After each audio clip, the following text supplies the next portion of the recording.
Hello and welcome. In this video we are discussing about Java server pages security.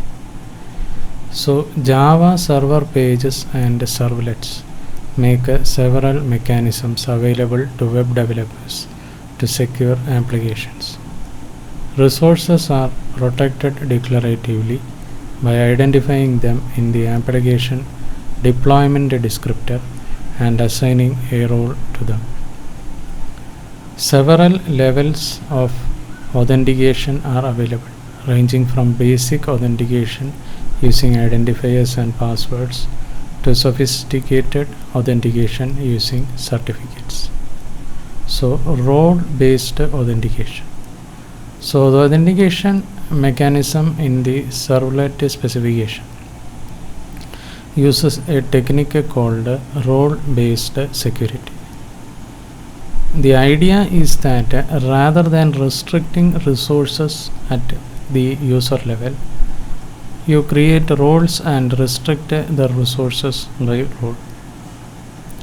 You can define different roles in file tomcat-usage.xml, which is located of Tomcat's home directory in conf. So the file defines a simple mapping between username, password and role, and notice that a given user may have multiple roles. For example, username equal to both is in the Tomcat role and the role1 role. And once you have identified and defined different roles, role-based security restrictions can be placed on different web application resources by using security constraint element in web.xml file available in the web-inf directory. So the entries would mean any HTTP GET or POST request to a URL matched by /required would be subject to the security restriction. A person with the role of a manager is given access to the secured resources.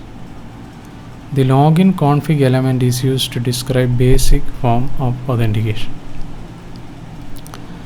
If you try browsing any URL including the security directory, the dialog box will be displayed asking for username and password.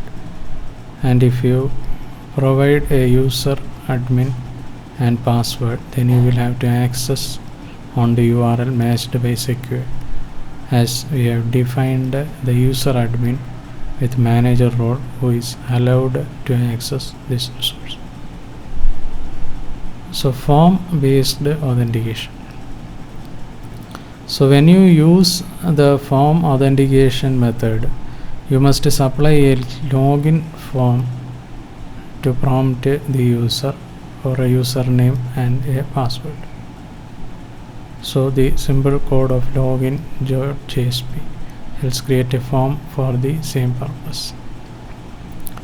So you have to make sure that login form must contain the form elements named username and a password, and the action in the form tag must be j_security_check. Post must be used as the form method. At the same time, you will have to modify the login config tag to specify the auth method as form. So now when you try to access any resource with URL under -secured, it will display the above form asking for the user ID and password. And when the container sees j_security check action, it uses some internal mechanism to authenticate the caller.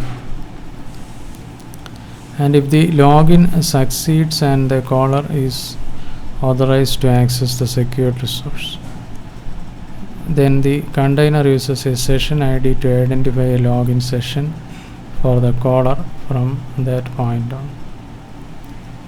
The container maintains the login session with a cookie containing the session ID, and the server sends the cookie back to the client. And as long as the caller presents this cookie with the subsequent request, then the container will know who the caller is. and if the login fails, then the server sends back the page identified by the form error page setting.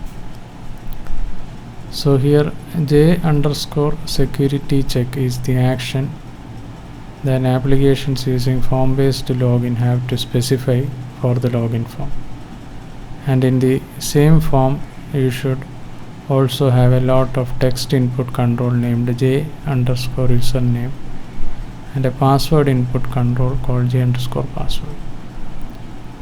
So when you see this, it means that the information contained in the form will be submitted to the server, which will check name and password. How this is done is server specific. Check a standard realm implementation to understand how j_security check works for Tomcat container. So programmatic security in a servlet or JSP. So the HTTP servlet request object provides the methods which can be used to mine security information at runtime. Method and description. String get auth type. So the get auth type method returns a string object that represents the name of the authentication scheme used to protect the servlet. Boolean is user enroll java.lang.string role. The isUserEnroll method returns a Boolean value true if the user is given in the given role or false if they are not. String getProtocol. So the getProtocol method returns a string object representing the protocol that was used to send the request, and this value can be checked to determine if a secure protocol was used. Boolean is secure. The isSecure method returns a Boolean value representing if the request was made using HTTPS.